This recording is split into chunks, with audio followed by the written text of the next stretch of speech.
an improv comedy podcast / talk show. I'm Aston Hollins. I think this may be the first, maybe the second time we've ever started and the guest wasn't here. Here, this is your host, Ralph Jean-Pierre. The guest is here, but they're in the bathroom. Yes. Which is so characteristic of our guest. I'm Ralph Jean-Pierre. I'm your host. You just heard the voice of Aston Hollins. And, Good evening. Here with another wonderful episode. Yeah, let's fix these chairs. The studio is full of chairs. Yeah. Brooklyn. Yeah, in case you didn't know. In case you didn't know how we're rolling in here. Oh, shoot. Oh, I think she might have locked the door. Aston, you want to grab the door? And I gotta... What the hell's happening here? We're rolling. Oh, Jeff, I didn't warn you, but we're gonna stand. Okay. You can use this one. You could put them right here in this cup holder. Hey. Yeah. It's just for you. All right. Yeah, you guys keep vamping. Make sure the camera. Okay, welcome to the show. Our bright, sparkling guest, Jeff Seal. Hello. I met you, Jeff, in probably 2010, Real quick, I thought you were going to say hearing 11. something in these headphones. You should be. You should be. Just checking. But I haven't seen you in a very long time. We haven't seen each other in a super long time. So welcome. I still don't hear anything. Holy. Let me try these headphones. Try other headphones. Let me try the other. Doing all technical stuff right now. Now I can hear it. All right. Which microphone should I talk into? The one that you can hear yourself talking into. Can't hear me. Hello. Oh, I can hear. Okay. All right. I'm on it. Let's do this. Yeah, let's do it. What were we talking about? Sorry, I just dropped those headphones. Fell. I don't know. Oh, you guys met 2010. So that was when 16 years ago. It's 2010. Yeah, I think that's when I met you too, Ralph. Around that time. But yeah, I haven't seen Jeff in a very long time, so I'm happy to see you. Yeah, totally. How do you know that it was 2010 when we met? Just because that's when I maybe it was 2011, give or take a year. But that's when I started taking classes and doing stuff at the People's Improv Theater. When was New Excitement happening? That time. I have no clue. Probably 2011, 2010. Yeah. 2011. Tell the folks at home about New Excitement. Shout out to New Excitement. New Excitement. That was a sketch group with Chris Manley. Oh, this is Jeff Seal, everybody. Our guest is Jeff Seal. What's up, everybody? To me, New York's quintessential clown, Jeff Seal. Wow, what an intro. I love it. Oh, yeah. Quintessential clown. I've always felt that way. Quintessential. I've told Not you like this New before. York's best, New York's funniest, just the quintessential. I feel just like doing it for a long time. If you had to do a those poster, good things are implied. If you had to do a poster of New York clown, Jeff's face is the face you would put on there. Okay. Love it. All right. I've always felt that way. Thank you. Yeah, I mean, no one outside of New York knows or cares about the New York clown scene. No. But I'll take it. But it's popping right now. The clown scene in New York City. It's popping off. It's totally popping off. You used to be part of a sketch group called New Excitement. No, I guess I was. Were you in it? I wasn't. New Excitement. Or you were adjacent to it because you were doing Bankrupt. I filled in for a few shows. Okay. I forget why. If it was maybe Randy couldn't make it, or they just needed one other person to do a part. Randy, the great Randy Pearlstein. Yeah, I saw him recently. Did you ask him to do the show? Every time I see him, I ask him to do the show. Did he disappear? Did he fade into the darkness? Don't take it personal. It's just. I won't. I feel like it's. You got to get Randy on this show. I would love to. I feel like that's very in keeping from, at least, I want to say my relationship with Randy, but I'm willing to bet he has that relationship with many people. Well, it's too soon to tell, Jeff, but if you have a good experience here on the podcast tonight, you can, tell blast Randy. the good word. You guys, I just found this notebook on the ground. It has a Radio Free Brooklyn sticker on it. It does. I was intrigued by the back of the notebook full of stickers. It might belong to this, the last host. Maybe or maybe not, because I think this person has a a different name because I just introduced myself to the host because I love the show before this one. This is some good I music. wish I knew. Yeah, it was nice really music. good. I wish I knew the name of. We can just look at the Radio Free Brooklyn calendar and figure it out. Radio Free Brooklyn. Anyway, it's someone's music journal, Right. and I don't know if it's like their original songs and poetry or maybe someone else's. And You got to put that in a safe place, a place of honor. Yeah. I'm really moved. I want to read one, but I'm not going to because that's someone's private notebook. Yeah. That reminds me of the joke my friend Rose Cernow used to make. Like, if I've heard that name. I know who that is, but I read Yeah. her name recently somewhere. Interesting. Maybe at Brooklyn College or something. Anyway, go ahead. Well, she lives in LA. She's been in LA for a while now, but we met each other doing stand up out here a long time ago, and we were talking about, like, you know, if you lose your book with all your jokes, I can't remember what she's saying. She's like, you know, it's like she's just someone out there also not getting paid to do my jokes. Oh, I my remember material. that joke. Or I would be horrified. Like, I don't want anyone else to see the inner workings of my twisted brain. Totally. Or Hello? just like the Hello? Is that your brain? Oh. Are we doing a scene right now? Hello? Hello? Your brain, you have too many thoughts in your brain, Thomas. I'm trying to put you under hypnosis, and you're just. This is not a role play. This is currently a hypnosis. I'm trying really hard, but I've got a lot of obtrusive thoughts. You got a lot of hyperactivity in your brain, Thomas. Yeah. It's a lot of. I'm always trying to write material, do jokes. Hey, brain, settle down. Okay, we're about to take flight in our special brain flying machine. So buckle up, okay, everyone. Thomas, don't respond to the receptionist in your brain. That's a figment of your own brain only. I can't hear them. You can't hear that? No. How did you know that I was hearing something? Because I went silent? I can see you turned and you addressed someone as though someone was there. There's no one there. Oh, right. You can also hear me talking. Okay, Yeah. really quick. I just want to address the receptionist. I have a checked bag. I shouldn't be allowing this. Can I just do it at the gate? Or do I have to go through security again? Just wanted to know.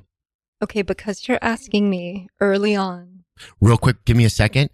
Don't book travel plans in your mind. Actually go on Priceline.com or something and book real flight plans. It's a travel hack. It's to get really cheap flights. You just do it in your mind. You can pay whatever you want. Thomas, you have to leave Seattle. You've not left the city in about 15 years. In my brain. In your brain, I was just in Bali. In your brain, you have a receptionist, but in your life, you've been real quick, and I feel really rude. I've left my receptionist. Give me a second. She's not real, doctor. Okay. Well, she is to me. All right.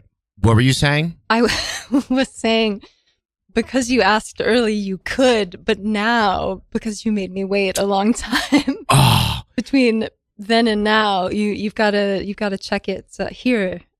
At the desk. Give me 1 second. Don't check your Palm Pilot. There's no receptionist. There's no one to check a schedule against. There's no. Put the Palm Pilot away. There's no real receptionist. I need to charge you for this session because you just made me have to pay for a checked flight in my brain. And that's because I had to make the receptionist wait, and that's on you. I won't accept your invoice. The receptionist in your brain is a figment of your imagination. You've imagined them. I didn't do anything. But who's to say you're not a figment of my imagination? The receptionist is real, and you did it, huh? You're getting Thomas, you're getting too meta, okay? I'm real. You're sitting in my office. You're lying on my couch, which I've asked you not to lie down, but fine. You're I'm tired. How do you know? Maybe who knows? Okay, my proper title is gate attendant, not receptionist. Yeah, that's okay. Really dated and gendered. Why gender it? And I just want to say that, do you ever feel like in your own brain, there's just like someone constantly talking all the time into a microphone and like you're listening to it. You get that too? And then sometimes you're like, I don't need to listen to this. I'll be fair. I'll apologize if I misgendered the receptionist that you've made up in your brain. It's still not correct of me to misgender them, even though they are a figment of your imagination. I'm real. A feminine of my imagination? A figment of your imagination. Okay, I was going to say, don't misgender my thoughts. I didn't mean to gender your thoughts. I got to, doctor, I have to go. My flight is taking off. It's actually a train because they said all aboard. I thought I was going on a flight. But we're gonna up your dosage, Thomas. Okay. Scene. Nice. I don't think we've ever done improv together before. I wonder, have we ever done improv? Never done improv never. together. I'm barely an improviser. I have to say, I've known you for so long too, Yes. and I mostly do improv, but we've never done improv before. I'm sure we must have. Have we? I mean, ever we've done like Me either. Commedia together. We've definitely done Commedia together, but that's different. That is different. Shout out Virginia Scott out there. But yeah, we've never actually done an improv scene together. I don't think so. Probably not. Who knows? So I just want to. But that's what I was talking to Aston out front. Is that's the only excuse you have. I can't tell you how many times I've been on the subway with you, and you're like, "Who?" I've asked every comedian in New York to be on my podcast. I literally don't know who else to ask, and I just never would say anything. I was like, I'm going to see how long it takes Ralph to realize I'm also a comedian in New York. And he's like banging his head against the wall. Who else could I invite on my podcast? I don't know, Ralph. What about the motherfucker sitting right next to you? Are we allowed to cuss on this Yes, thing? yes. You can say whatever you like. It's never been that I haven't wanted you on the podcast ever. Yeah, but it didn't even occur to you, Ralph. Because you live in the only time I've had non-improvisers on the show, although we're starting a new series called the World Series. Do you know about this? Yes, I've done one. Yeah. Yes, that was the week before. Okay. That's the first time we're having non-comedians on the show. But anyway, Right. So we've either had improvisers that I think are like very solid improvisers, or comedians that I know have no improv experience. Right. You live in a gray area. Oh, okay. If someone were to ask me, like, describe Jeff Seal, like, what kind of comedy does Jeff Seal do? I would just immediately say clown. Sure. No, Yes. absolutely. But you had Tally on. The Tally's very much a clown. Clowns can improvise too. I know they can. That's true. I know they can. That's true. that's very It true. was just so funny because Ralph had gotten, by his own admission, every improviser in New York. No, I still many I He's don't just have like, not gotten. At this point, I'm just going to have to start asking repeats back because there's literally no one else. How long have you had this podcast Oh my for gosh, now, a Ralph? long like time. 4 years. Like Yeah. 4 years, Ralph. Like this month is like 4 years. This month or next month. is How 4 long have we years. known each other for? We've known each other since Over a at decade. least yeah. 2009. So a little bit longer than me and Aston. Yes, Yeah. yes. Yeah. I want to tell the story. I've probably told it on this show of the story of how we met. It's very Tell it. that was a fateful day in my life, and I think that was like not the day you guys met. Who? You and Deanna and Chris and okay. No. We had But met before that. You'd met like shortly before that. I honestly don't know. I have no sense of dates or time, but yes, no, definitely shortly. I don't know if it was like 1 month or like 3 months. Oh wow. Okay. So I am desperate, and then I want to hear what your journey was to that room. Yeah. I moved to New York from college. I'm from New York, but I moved back from Savannah, Georgia. And by the time I leave college, I become like desperate to learn clown. I realize that I need to learn clown right when I'm coming to New York. And at that time, it's like, what were the games in town? It was like the Actors Movement Studio, where I think Virginia teaches now. And there was Chris, but it was like hard. And then there was like, that was all I know. Yeah. I mean, I think Eric Davis was teaching clown at the Pit. But like, I didn't even know about Eric. I didn't know anything. Yeah. So like a year and a half goes by, and I'm like freaking out. Like, how do I learn clown? Everything that I can find is either astronomically expensive or just hidden. And so I'm just like freaking out for a year, trying to find clown, desperate to find clown for like a year and a half. Then one day I'm like freeloading at the drama bookshop. I'm reading a play. I'm not paying for it. I look up. And Bill Irwin, who is like basically the reason I'm interested in clown, America's Clown Prince. America's Clown Prince is standing right in front of me in the Whoa, I don't know this Bill Irwin. I'm gonna have to You gotta look him up. look it up. He's like, I want to say up until probably this new clown boom. He's still very important, but up until this new clown boom that we're in now, he was like the most important face of clown. The original modern New York City. Yeah, clown. for like the last 40 years, I want to say. Wow. Yeah, I mean, he's pretty big in sort of, American The clowning. most famous. The most famous. Yeah, he's also like done regular. I won a Tony, I think, for being in Who's Afraid of Virginia Woolf. I don't know if he won it. He was in that. He's done a lot of like legit stuff. But he's also like the father of this like mix of like avant-garde theater and clown, I feel like, to make it like almost like art clown, which is kind of the clown that everybody's doing now. Yes, but he is also Bill circusy. Irwin, that's the name. Yeah, Bill Irwin. He started in San Francisco though with the Pickle Family Circus. It was him, Jeff Hoyle, and Lorenzo Pizzoni. They had like a sort of not a duo, a trio, sort of a trio. But then I guess he came out to New York and did like In Regard to Flight, and so sort of more like off Broadway, Broadway type of really cool, interesting clown stuff. Like brought clown to like downtown New York theater in the 80s. And you could watch Regard to Flight. It's on YouTube. It's great. It's I'm gonna check that shit out. I feel like it's like the template for what everybody's doing right now, basically. Wow. I think it's one of the things. I think if you talk to the average clown student, they don't know. I don't know if they know him, but I think people maybe more our age. But that's just to say they don't know anything. And I don't mean that in a bad way. Yeah. They just don't have any, like I'll tell them about all this stuff and they're just like, okay, they just hear clown and they go take a class. And I think there is a gap. There's a real gap between what I like the generations. Because it goes,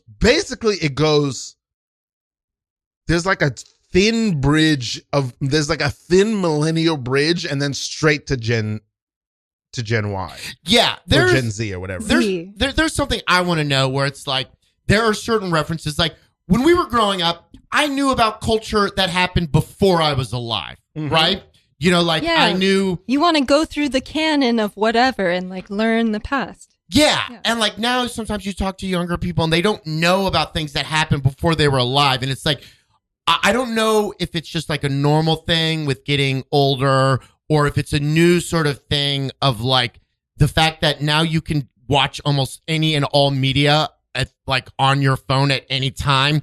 There's almost less like, I don't want to say like cultural literacy. Like I talk to people like, how do you not know that? Like I knew about. There's a 20-year gap between us and them. Yes. But it's like, I knew about things that happened in the 70s. Like I knew that like Happy Days was a television show that happened in the 70s and took place in the 50s. I wasn't like super into it, but like I had that cultural knowledge. And there is just some cultural knowledge of like younger people. But maybe this is what all old people get. Like they're just like, kids these days don't know anything. But I'm like, I'm just so curious, like if there's an explanation for that. I don't know. I totally am with you. I think we're all, because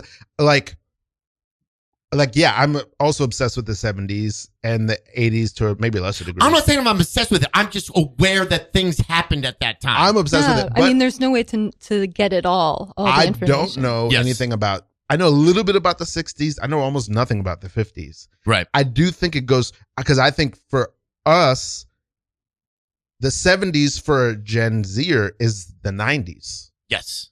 You know what I mean? Time is crazy. Wait.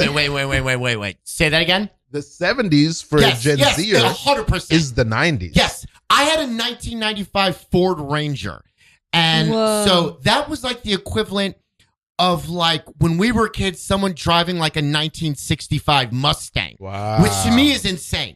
Because the 1965 Mustang is from a different world. You know what I'm saying? Like that, like when you would see that even in like the 90s, I'd be like, that is a classic car. But do people, and I think I've talked to people, I'm like, when they looked at my 1995 Ford Ranger before it caught on fire, I would ask them, that's another longer story. I would ask them, like, to them, that's a classic car. But it's just a shitty car from the 90s. Dude, I don't know anything about like baseball cards or anything. If you say it's a classic, like, okay, like, that's cool. I just like want a pack of baseball cards. Do you know what baseball is, young man? It's like, I see it on the cards. There's like a ball and then the guys are like in suits.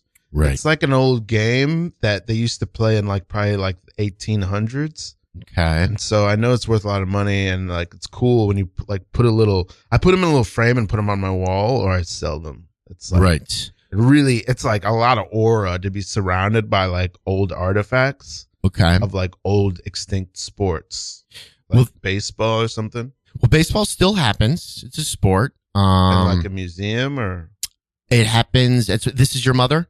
Yeah. Have you taken your child to a park? Sign him up for any sports that's could be helpful? Yes, of course I have. I've done my very best. He just wants some baseball information. I want to get back to my pod.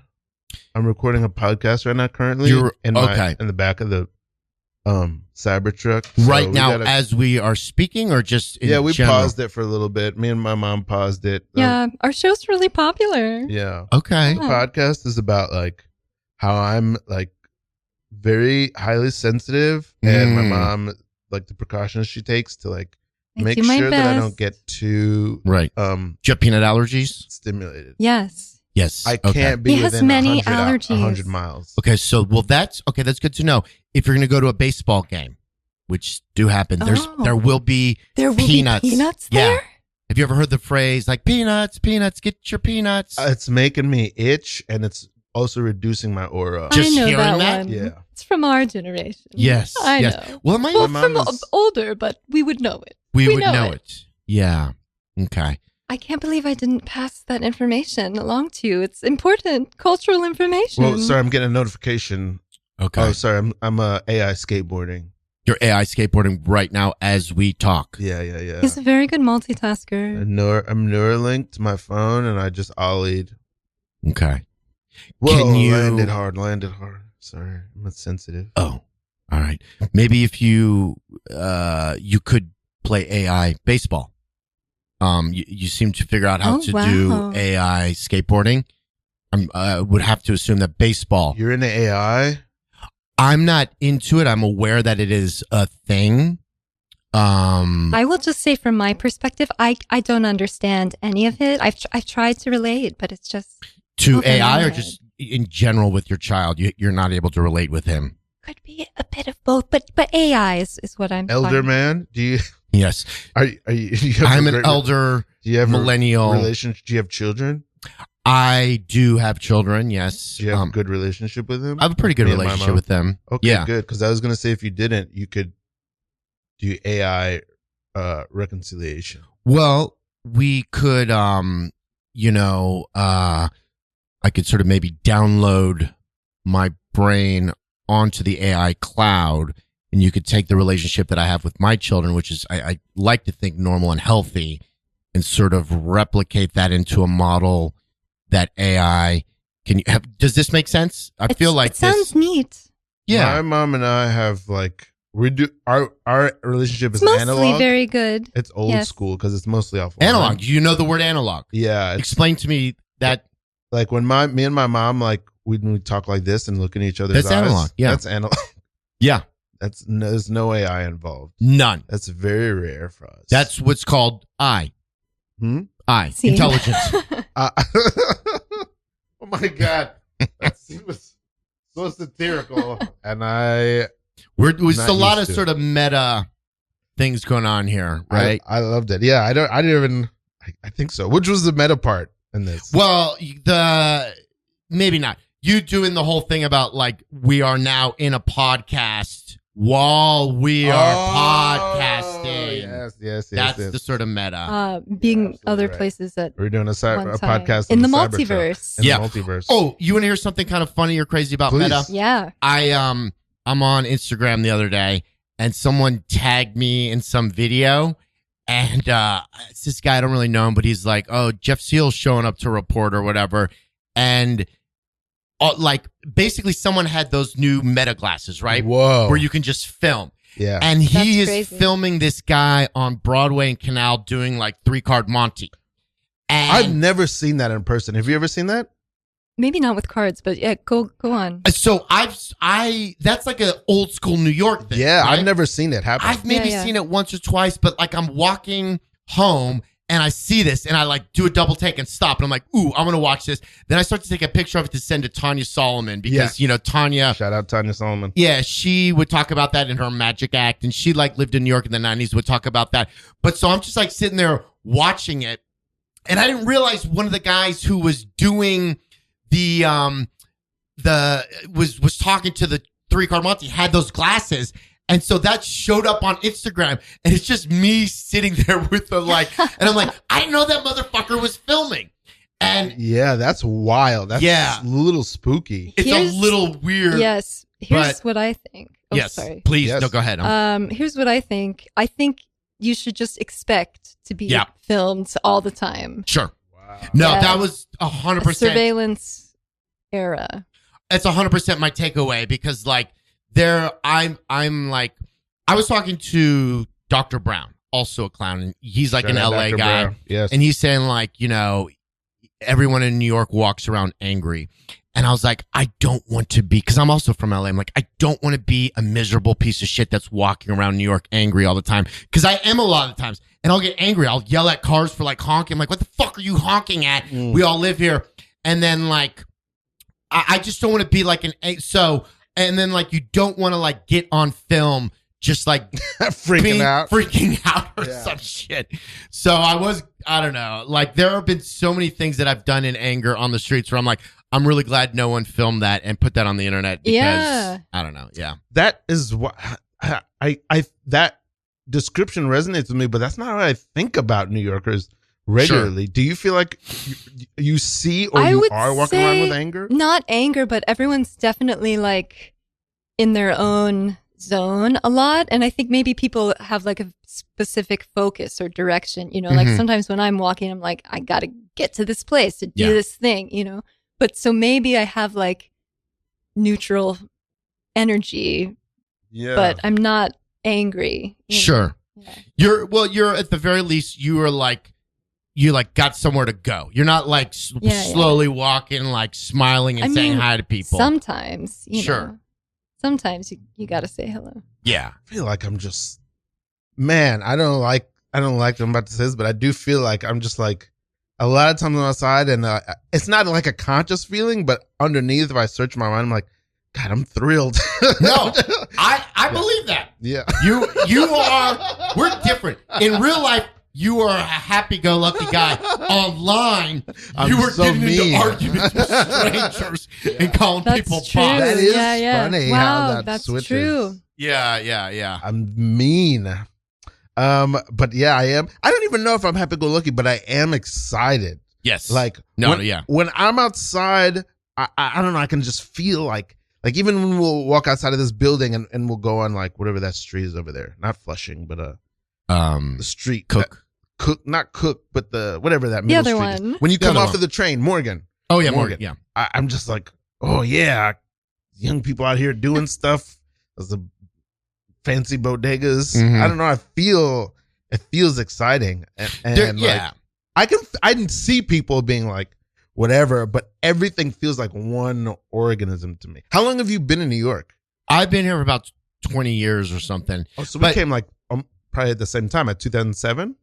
It's either 2006 or 2007. I can never remember. I got to look it up just so I know. Mm-hmm. But no, in general, I was walking right in that same place where that video was, and there was some guy wanted to get into a fight with another guy. He put his leg up like he knew some karate move, and it was just and then all the dudes selling the off-brand, bags, Valencia bags, or with the Dolce & Gabbana stuff, luxury stuff. We're looking at it and smiling, and I was just I do love that stuff. It's always a show. Yes. You know what I'm saying? There's just some crazy stuff happening. Yeah. They got to get people's attention to bring in the business. Yeah. Mm-hmm. Yeah. They're moving. They got the bags all spread out all nicely. Well, see, that kind of does get on my nerves because I'm trying to walk and there's not too much sidewalk. There's not too much sidewalk, and all these tourists are walking around. I'm do you guys realize this is a sidewalk? Just move to the side so people can walk. Drives me crazy. Watch out, man. Watch out. What? You don't want me to get my kick up high. You don't want me to get my kick up high. Hey, look. No, man. Watch out. Watch out. Look, you walked into me. I'm just trying to buy a Dolce & Gabbana wallet for my cousin. I got a kick ready to go. Don't kick. I got a kick. Hey. I will. You want to buy? You want to buy? My feet don't fly. I did want to buy, but now I'm double thinking. No. Don't think one time. Come over to this side. I've got bags for days. Yeah, see, now that's what I'm talking about. Fancy bags. I got the Balenciaga. I'm listening. I'm going to kick the sidewalk. Fendi.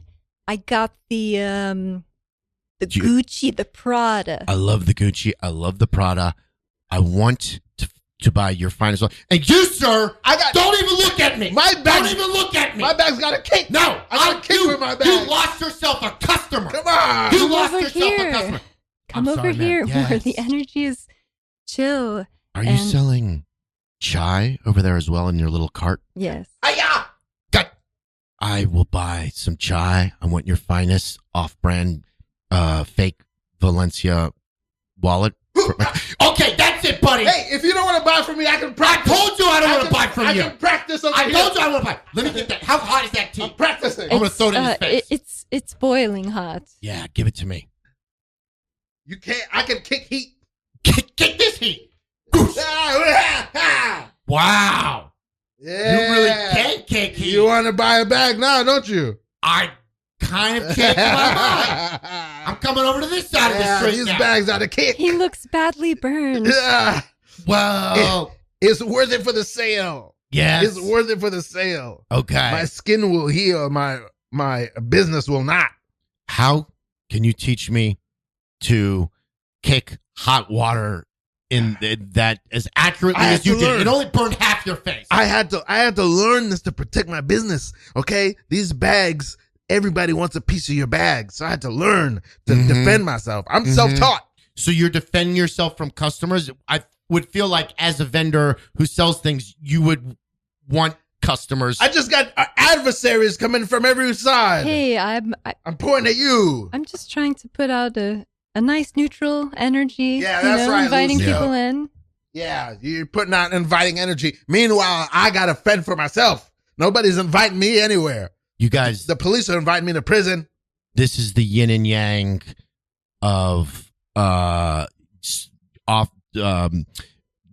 luxury brands that has, we got two different vibes. Don't worry about me and Lucy. We've been going at it for 17 years. Like that. This is a deep thinker. We're roommates. I'm oddly attracted to both of you. It's true. See. It's perfect. I want to get to this. I have so many things I want to ask you about. Yes, please. My feeling was always also that you did not like improv. That's what I always thought. Really? Yes. No, I like improv. I like anyone. I hate bad improv. Oh yes. I never did it. Like I started doing improv in high school. Okay. Mm-hmm. And I did it through college. And then when I came to New York, then I went to clown school after college. Then I came to New York, and I just never wanted to go through the whole level 1, 2, 3, paying $500 type of thing. Sure. And maybe I could have, maybe I should have, maybe I should have started taking classes at UCB when I got here. Maybe I'd be on a TV show right now. I have no idea. Probably not.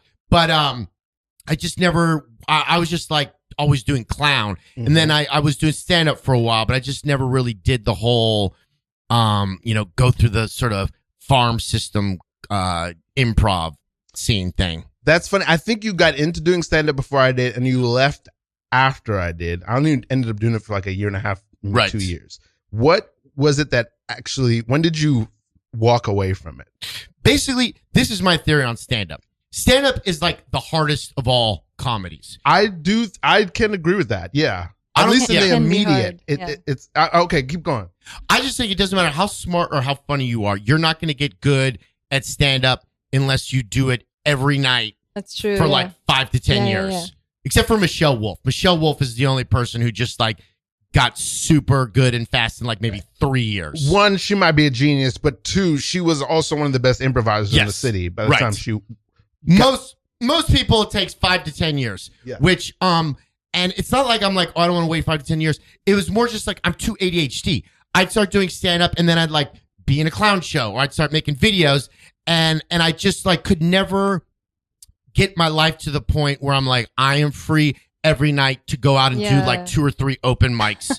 and then I would go do something else for a while. And then you come back, your material feels old. So I never like officially quit stand up. At a certain point, I'm like, who am I kidding? Like, I'm just my brain is too pulled in too many different directions that I never just like sat down and committed to stand up. I never really found my people.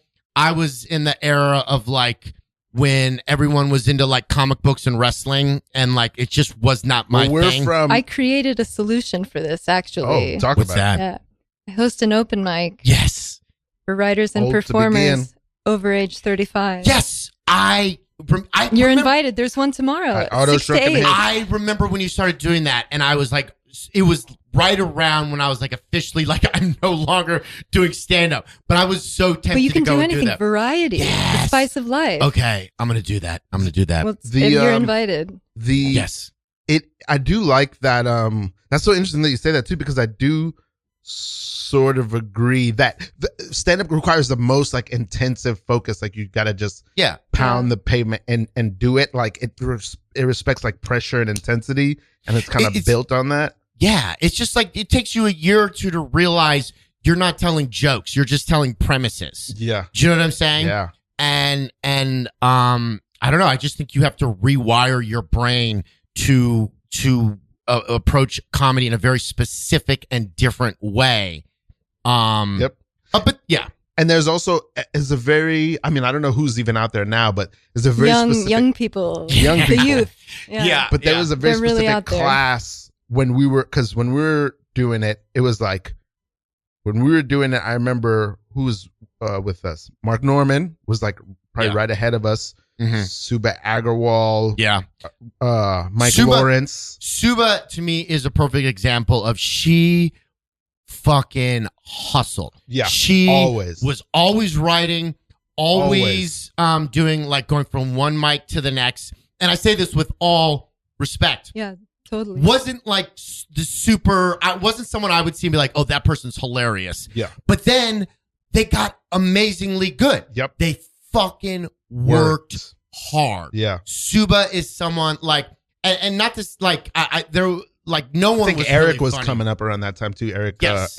Oh my god, I'm forgetting his last name. Also, Suba has a lot of presence, which I think is its own thing. No, Eric Bergstrom. Yeah. No, I mean, no one like it was just like she had that work ethic that like really fucking shows. I really admire it. You know, I do as much as I can. I perform like 4 times a month, and that's I can't do more than that. No. You know, and like I think that's a lot, and I think at this moment in time, like that's good for me. But I met, you know, a young kid recently, and he was telling me he was doing stand up, and I asked him like how many mics do you go to? He goes to like 5 mics a night.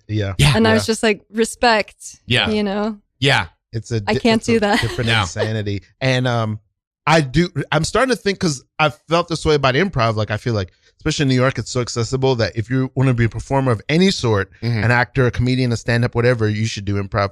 And now I'm starting to think, because really when I think back, I think that about for all performing artists, I think they should involve themselves with comedy, particularly actors. I think if you're a comedian, you should involve yourself with some other comedy that is not your main comedy, I think.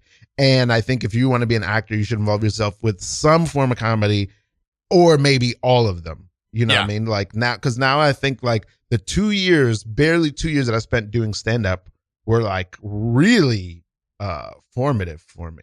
Yeah. Yeah. As a clown, as an improviser, for everything. Yeah, no, I mean, if I see a good stand-up, I'm just like, oh, I want to do that. Yeah, like, that looks fun. That looks so much fun.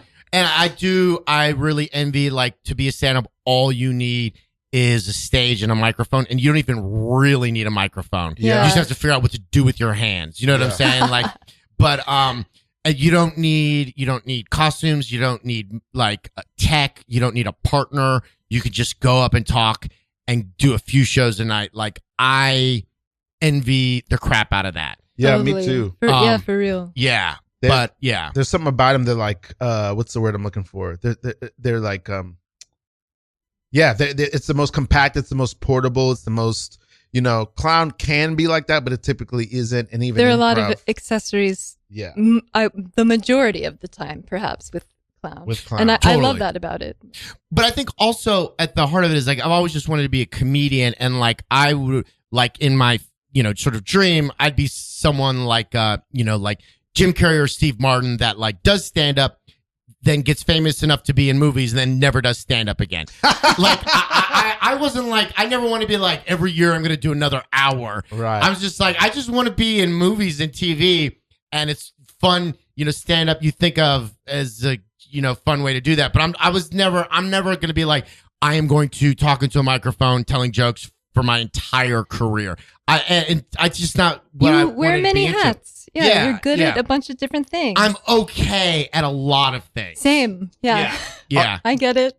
Did you ever see yourself? Because a lot of what you do now is like documentary work and like almost like journalism work. Yes. Where you like create pieces of journalism and you inject your comedy 100% into them. Did you see that for yourself? Was that a dream that you had? No, definitely not. Definitely not. That sort of the Libby Brothers are right next door. Yeah, right next door. Totally.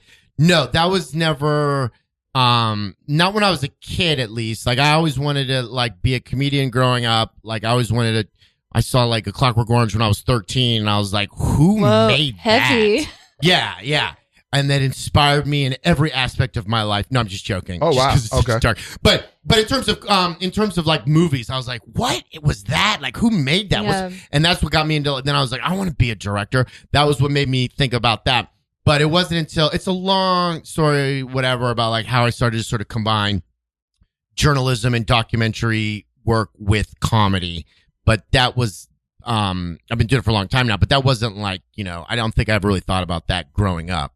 It's fascinating to me how we all have these dreams, and some people hit exactly the thing that they were aiming at, and then some of us just end up sometimes in a better place than we imagine, wherever you end up is probably the place that's right for you. You know what I mean? If you remain true, because you can remain true, and then life is going to be like, yeah, but I need you, kind of like clown. Like you're like, this is how I want to be funny, and the audience is like, you're not funny like that. Yeah. You're funny like this. Yes. And I think that's so interesting how like that drift that happens where you're like, oh, I'm aiming, Yeah, like, you have to go with what's happening now. Yeah. And like what's guiding you, or what. There are many factors. I mean, I still want to do like fiction, film or TV stuff that's not documentary. I just I've just sort of found this kind of lane that I've been doing for a while. I think I'm good at it, and I do really enjoy it. And because so that's, but I still haven't really like lost sight on like the same things that inspired me as a kid or whatever. Yeah. I get it. I totally Joey get that.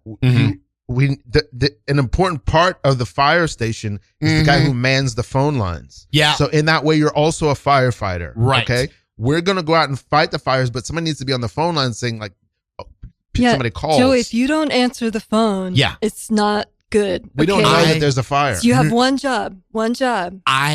Don't fuck it up. I kind of love talking on the phone. Yes.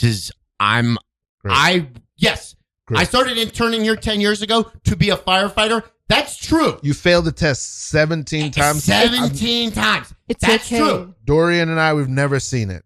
Never seen that before. But I'm just going to put this out there. Don't answer me now. Okay, so when I ask you this question, don't answer me. Can I still be a firefighter? I love the phones. Don't get me wrong. You got to pass the test. I think I'm good on the phones. Don't answer this question now. Can I still be a firefighter whether or not I pass the test? Yeah. All right. And I'm telling you right now, I'm not going to pass the test. Okay, because yes, you can't be a firefighter if you don't pass the test. But because you're working here, you could say that you are already an integral part of of the station. Some people fight with, hoses, ladders, crawling through buildings, pulling out children, animals, saving property. And some people fight it on the phone. Answering the phone. Yeah. Where our landline where phone. is the fire? Yeah. And I lead with that all the time. I tell people I'm an integral part of the firefighting industry. Yeah. Yeah. Which, don't get me started on AI and how that's, decimating the industry. But old school, analog firefighting. And I respect that you also use a manual call center where you like plugging in and plugging out in with the phone. It's a lot to manage. Yeah, it's too much to manage. There's a cell phone. You have a very high-powered computer desktop, but you don't use it. No. I still use the old school numbers like Baker 115. I really don't know how people get so through. Good. It's good. It's wow. Like music makes you my feel like ears. real firefighting, like back in the day. Hold on, I'm putting you on to Cedar 789. That voice too makes it comforts adds to it. It's the most beautifulest voice I've ever seen. Yeah, heard. Yeah. And so, we respect that you every day you get up and work out in the full fire gear. Yeah. You don't pass the test. I never have. I never will. But you're very important. Very important. With a beautiful voice. Yeah. Beautiful style, beautiful voice, aesthetic. Right. Makes it feel like a real firehouse. Could you write me a letter of recommendation to another firehouse in the neighborhood or in a different place? Or, and don't answer this. Could I'm going to ask you a question and I don't want you to answer it. Okay. Forge your signature on a letter that I wrote pretending to be you. Can I do that? Don't answer. That's breaking the rules. Yeah, it's a capital offense. Oh, I did it again. I said to not answer that. We broke the rules by answering, so, So, fair is fair. Fair is fair. Takes one to know one. Tom, we should really Dorian. get to that. Oh, I forgot to tell you guys, there's a huge fire. See?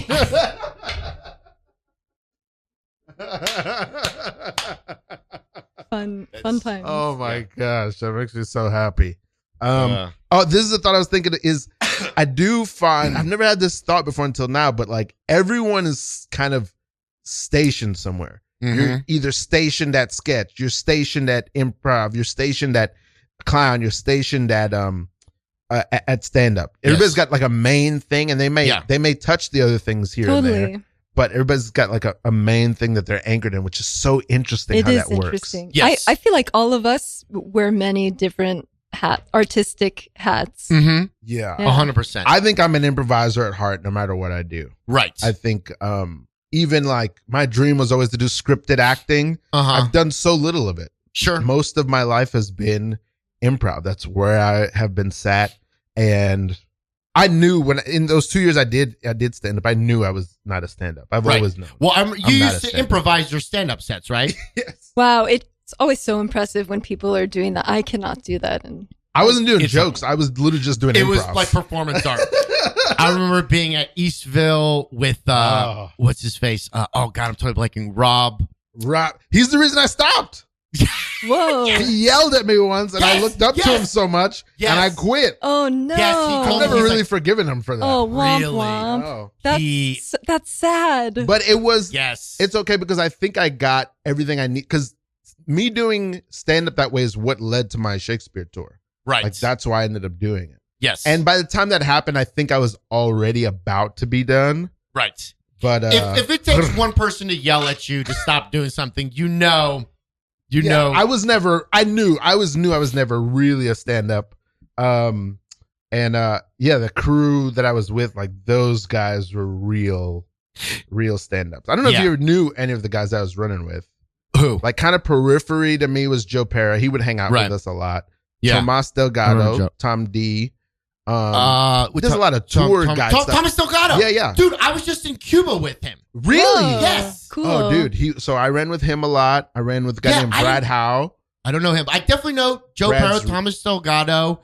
I don't know that other guy. Charles Gould. Yeah, I remember Charles. I love Charles. Charles, a fellow LA Jew. And then he's in LA now. Infamous alt-right comedian Tyler Fisher. Oh, Tyler Fisher. Yes. We ran together. Oh, God. That Did was you my hear- that was my did you- crew. real quick, were you the one telling me he got banned from the Gutfield show? No, I didn't tell you that. I didn't know. How for like sexually harassing women on the Whoa. Gutfield show on Fox News. That's not good. How do you get banned from Fox News for sexually harassing women? Also, someone told me he's also banned from Delta. I don't know if that's true, but I've heard from one or two people that he's definitely banned. Multiple bans. It's funny because I started my first job in comedy in New York. It's wild that we ended up like hanging out doing well, I guess it made sense. My first job in comedy in New York and performing at all. Yeah. It was a bunch of us that got hired, but it was me, Julia Morales. Oh, love her so much. You know, great improviser Julia Morales and Tyler Fisher. We were all hired together to do 8 is Enough improv in Times Square. This like short form act that I think is still around. Okay. But that was like my first. Oh, and Emma Tattenbaum Fine. You guys know her? Probably. I'm so bad with names. She's a pit person. She's around. Yeah. Emma Tattenbaum Fine. She's still doing stuff. Julia Morales and Tyler Fisher. Damn. So funny. So crazy. It's so crazy how it is like you hear stories of like, oh yeah, David Cross and Bob Odenkirk and Janine Garofalo or whatever all used to hang out, and you're just like, what? There's no way all these people knew each other. But it is like that. It is pretty much exactly it can like be that. or not. Yeah. Or it can also feel quite lonely. 100%. It's still lonely, but I have had that experience. Well, I think it is like that. I also do think that like back in the day, there was just like less artists. Do you know what I'm saying? Like, you didn't like as early, you know, back as the 90s, but also you like just in history. Do you know what I'm saying? Like every artist seemed to know each other. They all lived in Paris because it's like that wasn't an option. You weren't just like, what am I going to do after college? I remember my grandpa being like, we didn't get to decide what we wanted to do with our goddamn lives. That was not a thing. Do you know what I'm saying? Like you would have to like really have like mental illness or something to be like, I think I'm going to dedicate my life to art. Like that wasn't a career path. So it's like, I think that's why a lot of people knew each other because there was less of them doing it. I do you think couldn't it's spend still 10 that years way. of your life trying to figure out what you want to do with your goddamn also, life. there was less visibility, you know, because there was no internet. No and internet, also, no social media. people shut down women all the time, Yeah. you know, like amazing artists that didn't make it into the, you know, 100%. the canon of art. It is wild that I feel like I lived through also. Well, maybe I was coming in as it was happening. Like, let me see. What year? It was like, I feel like there was a year when SNL became like women driven and it had never been that way before. I loved that time. Yeah. And I think like that was like Molly Shannon. Yeah, in like that the late time, right? The maybe latter even half after of the her. 90s. Anna Gasteyer. Yeah, that was that same time. I think. Yeah. When it became and like I think improv had the same thing where like I think we watched it happen. Like whoa! For me, it was like I think I sometimes I want to say I could be wrong. Julia Morales might have been the first Black woman to be on a house team in New York. I could be wrong about that. I don't know. I could be wrong about that, but that feels right because it was like 2009 or 10. It wasn't that. It was a while ago, like 16 years ago, and the New York improv scene is not that long ago. Okay. Let me see. What? I can't believe we only have 5 minutes like 5 minutes left. I feel like we could go keep talking forever. I feel like we haven't and ever, even scratched the surface. I know. I agree. Of the things I want to talk about. What are you most excited about right now, either in art or in your life? What's the most exciting thing for you right now? Good question. I'm right now I'm trying to edit the video I shot in Cuba, and I'm at the point like you went to Cuba like a month ago. A little under a month, but about a month. And like pretty much with every video I make, you go through the process of like, this is the worst thing ever, this is dog shit, to like, this is amazing. This is going to get nominated for an Oscar. Wow. Like, it's not like they're going to start a new category for YouTube videos because this video, and then the next day you're like, this is fucking dog shit. Yeah. How did I ever think that this could be anything? I can relate. Yeah. Do you know what I'm saying? So I've had just a lot of ups and downs. Today I think I found I don't know if it's going to be good. I literally don't know. But there's also with this video, and I want to say like the second video that we made for Zoran, there is that period where I'm just like, this is impossible. I don't know how to make this work. What are we trying to do? We can't figure it out. But then when you figure it out, you're like, yeah, it's so obvious and it's so simple. But it took us so long to figure out that one simple thing. And so I'm still trying to figure that out with this Cuba video. That's the way. Yeah. So, yeah, that's how it goes. Yeah.